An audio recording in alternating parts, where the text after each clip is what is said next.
تھی آئے یسوع کے جلال کے لیے پرزور تالی بجائیں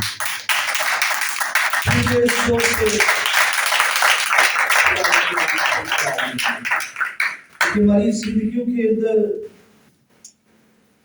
ساری عزت جلال حشمت بزرگی کے لائق ہمارا خدا خدا کی شکر گزاری کرتے ہیں آج شام اس سارے وقت کے لیے اور شکر گزاری کرتے ہیں آج شام خدا کی حضوری کے لیے اور میں خدا کا شکر گزار ہوں آج شام خدا کی کلام کی خدمت کے لیے کہ خدا نے یہاں مجھے اپنے کلام کی خدمت کا موقع دیا اور اس کے بعد خدا کے خادم پاسٹر لیاقت صاحب کا اور اس کے بعد تمام چرچ کا اور تمام کلیسیا کا شکر گزار ہوں کہ آج شام میں آپ سب کے درمیان خدا کے کلام کی خدمت کرنے کو ہوں میں آپ سب کا دل سے شکر گزار ہوں۔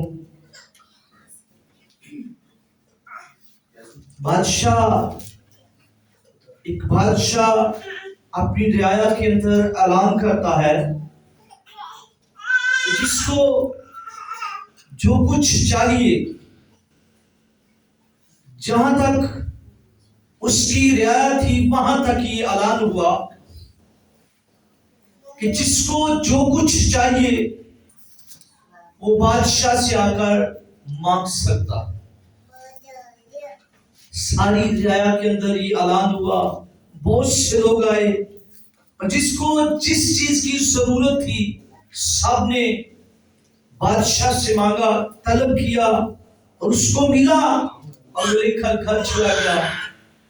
آہستہ آہستہ سارے لوگ آئے، سارے لے کر اپنی جو ان کی ضرورت تھی اس کے مطابق بادشاہ سے طلب کر کے واپس چلے گئے، لیکن ایک شخص وہاں پر ٹھہرا۔